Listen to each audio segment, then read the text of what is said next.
Yo, what's going on, guys? In today's video I want to show you my bossing strategy, and in this strategy we're gonna be farming travelers.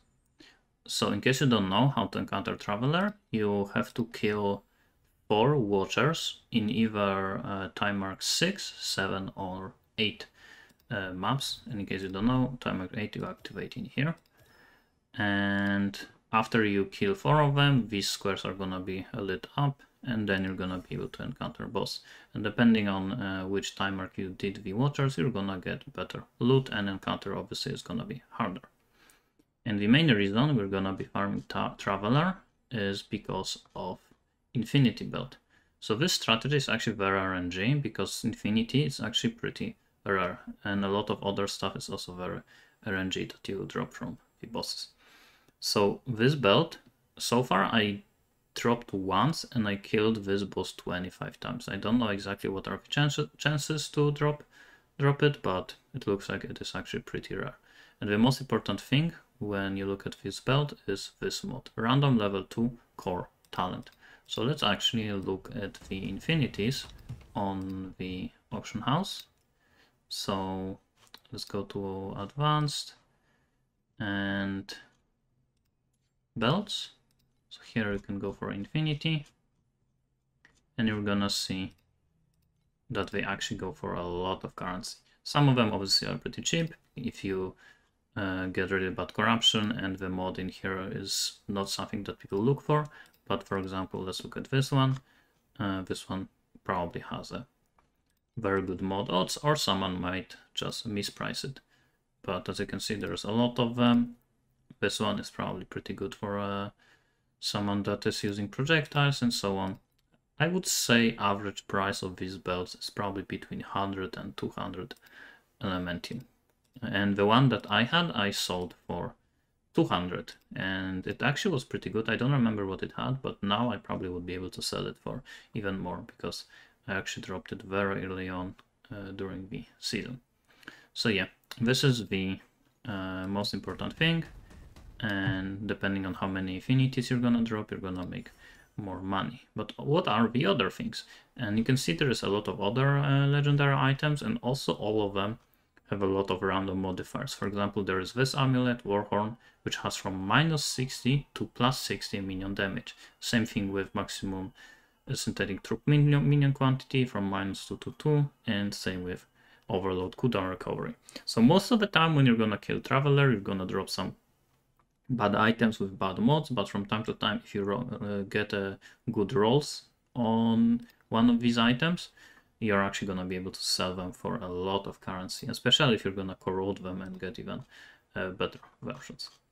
So yeah, these are the biggest drops that you can get, but on top of that, both Traveler and the Watchers, so let me show you, gonna drop the beacons for time mark 8 difficulty maps, so they are rank 5 beacons, and these beacons actually are decently expensive, and they have 100% chance to drop. So this is basically a reward that you get just in case you don't get anything big. You're still gonna get a little bit of currency from these beacons. And just to show you, here I have quite a lot of them, and they go for around 1.5 elementium. There's a few of them cheaper, but yeah, most of the time we're gonna sell them for like 1.5. And if you have a lot of them, like you can see here, there's only like 1, 2, 3. Here you have, you can see 18, 15, and so on. So these go for like 1.8. So if you have a lot of them, you probably are gonna be able to sell them for more. Let's look at the other one. This one is maybe a little bit cheaper, but yeah, most of the time it's gonna be around 1.5 elementium. So the way you look at the watchers, every single time you do a rotation, so 4 watchers and 1 traveler is gonna be 5 beacons, which is around 7.5 elementium, which is pretty good. And also watchers drop the precise skill auras, and a lot of these auras are actually pretty cheap, but if you're gonna drop like a weapon amplification or fearless, or some of them, they are actually decently expensive, between 10 and maybe 50 elementium, depending on which one you get. So it is also some nice additional profit, but they very, very rarely drop. So far, I think I got maybe like 3 of them. And all of the other uniques that you get from Watchers are pretty much useless. You're not really gonna make any money from them. So yeah, these are basically the main rewards. So just as a constant reward, you're gonna just drop the beacons, and then from time to time, if you are lucky, you're gonna drop Infinity or some of the other good rolled uniques, and maybe some precise skills. So now let's move on to the strategy. So in terms of the cards, the most important thing is gonna be just this card. Stage attention points reward +1. And as a star 5, it's gonna be inheritance 4, which basically means it's gonna affect the first map of the cycle and then the remaining 4, which basically means it's gonna affect all of the 5 maps.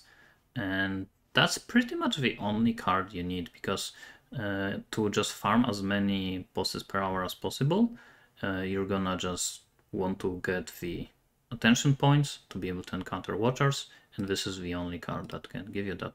There are also obviously the smaller cards like this one. From time to time we're gonna get them, and the legendary one, so this one with inheritance 1 with +2, but you can't really target farm these, so this is the only one that you're realistically gonna be farming. So with this card, every 4 maps you're gonna be able to encounter Watchers, which basically means every 16 maps you're gonna encounter Traveler.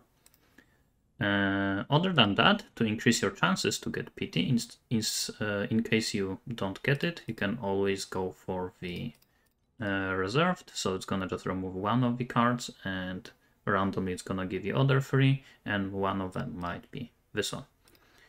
Other than that, Cautious is gonna give you 3 confusion cards, which are these cards, so it also has a chance to give you 1 of these. It's not a great chance, but still you can go for it. And the other cards, I just decided to go for the combo for the Flame Fuel. Simply just in case I actually get this combo, I still go for it, and at that point I use that 1 cycle to farm some Elementium, and then next cycle just go back to farming bosses. And here I am actually testing commodity chaos cards, so the Longing I'm not too sure if it's actually good. Right now I am just testing it. Also, because I'm gonna just farm maps as fast as possible, I decided to go for this one. So legendary monsters will from time to time drop legendary gear. So basically this is the map boss. And also I'm using the rare monsters just in case I get the combo for the Flame Elementium. And in case you don't know the combo, it's Generous, Sharp, and the this Magnanimous. There are 2 types of Magnanimous. There's this one for legendary gear, and there's this one for rare gear, which is part of the combo. So once you have these cards, the most important thing you should remember in terms of the strategy is you always want to farm the smallest maps possible, so you can just go fast, kill the map boss, and then just leave, and go to the next map, kill map boss, and leave. The only time you want to do any other maps, so the maps that are pretty big, is when you are doing the map with pity, or maybe with the one of these cards. So that's the only time you want to go for it. Other than that, you just farm the small maps, or obviously in case you get the combo, then you also obviously would go for the other maps with this combo. So in case you don't know, I made actually a video with a tier list of all of the maps, which maps are small, which maps are big. So for example, in the Voidlands, the smallest map in my opinion is City of Ascension, so you always want to farm this map. So now I am actually gonna show you an example how I would farm these bosses. So first let's actually do the Watcher, so this one is already done. So let's fight him. And in terms of DPS, to be able to do this strategy efficiently, I actually suggest having at least like 30 million DPS. You can kill these bosses with lower amount, but I would say 30 is probably somewhere around you want to be if you want to farm these bosses very fast. Right now I do have between 50 and 70 million. I'm actually not too sure. So as you can see, they die super fast. You drop some tier 5 beacons, and as you can see, there's one tier 5. And these uniques don't really matter. So, like I said, this is basically 1.5 element. And now I would go back to the zone. So as you can see, there is a 0. I would do one of these maps. You can roll for quantity if you want, or you don't have to. And this map is actually medium size, so it shouldn't be too long. Even if it was big, I still would start with this one.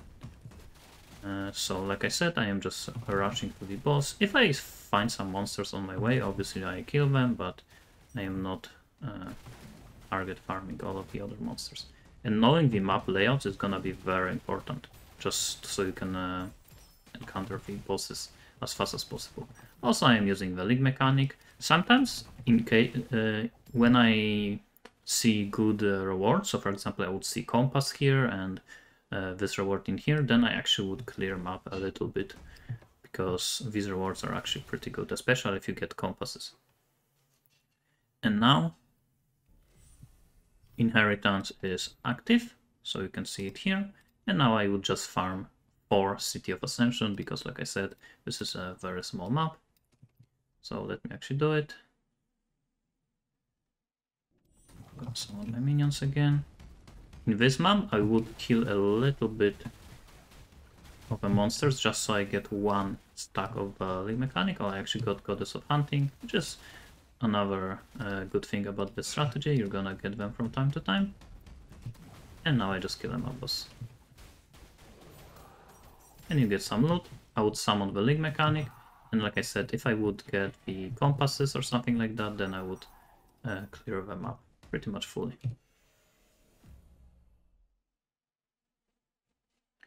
And now, as you can see here, I already have 4 of them, so I would just repeat City of Ascension. Even without any cards, I would just repeat it 2 more times.